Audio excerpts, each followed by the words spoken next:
Good morning students.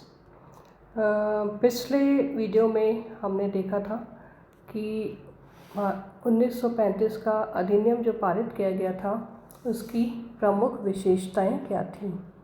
आज हम इस बात को देखने का प्रयास करेंगे कि जो अधिनियम पारित किया गया था 1935 का, उसमें क्या प्रमुख दोष थे। सबसे पहला दोष जो हम इस अधिनियम में पाते हैं वो था कि भारत को औपनिवेशिक स्वराज्य प्रदान नहीं किया गया।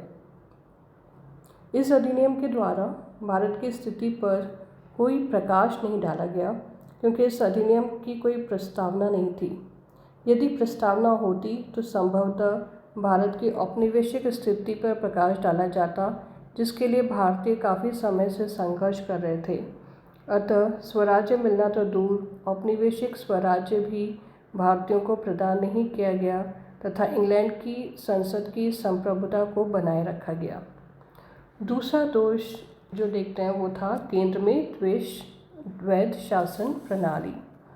1919 के अधिनियम के द्वारा प्रांतों में द्वैध शासन प्रणाली की स्थापना की गई थी, जो कि पूर्णतया असफल रही थी तथा मजदूर तथा भारतीयों द्वारा इसका विरोध किया गया था। इसके पश्चात भी 1935 के अधिनियम के द्वारा इस व्यवस्था को केंद्र में लागू किया गया। अतः इससे स्पष्ट हो गया था कि अंग्रेज भारतीयों को किसी प्रकार की सुविधा देने के पक्ष में न थे। तीसरा दोष सांप्रदायिक प्रतिनिधित्व। 1919 के अधिनियम के द्वारा सांप्रदायिक चुनाव पद्धति को लागू किया गया था।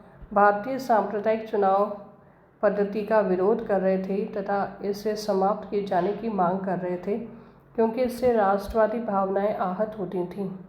अंग्रेज अधिकारी विभाजन करो व शासन करो नीति का पालन कर रहे थे, अतः उन्होंने इसे समाप्त न किया। फिर हम देखते हैं कि इस अधिनियम द्वारा देशी रियासतों को अत्यधिक महत्व दिया गया। उनको व्यवस्थापिका सभा में अधिक स्थान देकर उनके महत्व को बढ़ाया गया था। रियासतों के प्रतिनिधि भी राजाओं के द्वारा मनोनीत किए जाते थे। रियासतों की जनता को अपने प्रतिनिधि चुनने का अधिकार न था। फिर अंग्रेज सरकार का नियंत्रण स्थापित किया गया था। गवर्नर जनरल व गवर्नर के अधिकारों में वृद्धि की गई थी इस अधिनियम के द्वारा। इस प्रकार भारतीय प्रशासन पर इंग्लैंड का पूर्ण नियंत्रण था। सरकार के समस्त उच्च पदों पर भी अंग्रेजी अधिकारी ही नियुक्त थे। ये अधिकारी भारतीय सचिव के प्रति उत्तरदायी थे, अतः मनमाने तरीके से कार्य करते थे। अन्य दोष जो हम देखते हैं वो था कि इस अधिनियम में जनतांत्रिक शासन पद्धति की उपेक्षा की गई थी। विश्व के प्रत्येक संघ में निचले सदन में सदस्य जनता द्वारा चुने हुए प्रतिनिधि होते थे, किंतु इस अधिनियम द्वारा निचले सदन में अप्रत्यक्ष चुनाव पद्धति अपनाई गई थी। मताधिकार भी सीमित था तथा मत देने के लिए योग्यता का आधार संपत्ति को रखा गया था। इसके अतिरिक्त उच्च सदन को निचले सदन की अपेक्षा कहीं अधिक अधिकार दिए गए थे, जो सर्वथा जनतांत्रिक सिद्धांतों के विरोधी थे। विश्व के प्रत्येक संघ में निचले सदन को ही अधिकार दिए जाते हैं, किंतु इस अधिनियम में ऐसा नहीं किया गया था। सातवां दोष इस अधिनियम का था संघीय न्यायालय के अल्प अधिकार थे। इस अधिनियम के द्वारा एक संघीय न्यायालय की स्थापना की गई थी, किंतु उसके अधिकार सीमित थे। प्रत्येक संघीय शासन व्यवस्था में संघीय न्यायालय न्याय करने वाली सर्वोच्च संस्था होती है।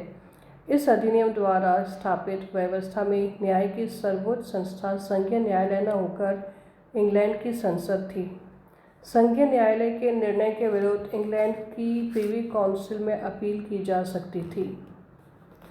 और अंतिम दोष हम इस व्यवस्था में देखते हैं वो थी प्रांतीय प्रशासन में दोष। 1935 के अधिनियम के द्वारा प्रांतों में स्वायत्त शासन की व्यवस्था की गई थी, किंतु गवर्नर को अत्यधिक अधिकार दिए जाने के कारण उसका महत्व ही समाप्त हो गया था। प्रांतीय स्वायत्तता के पश्चात भी गवर्नर की इच्छा के विरुद्ध कुछ नहीं किया जा सकता था। इसी कारण राजगोपालाचारी ने इसकी आलोचना करते हुए लिखा, नया संविधान द्वैध शासन प्रणाली की अपेक्षा अधिक खराब है। इस प्रकार स्पष्ट है कि 1935 के अधिनियम में गुण कम, दोष अधिक थे।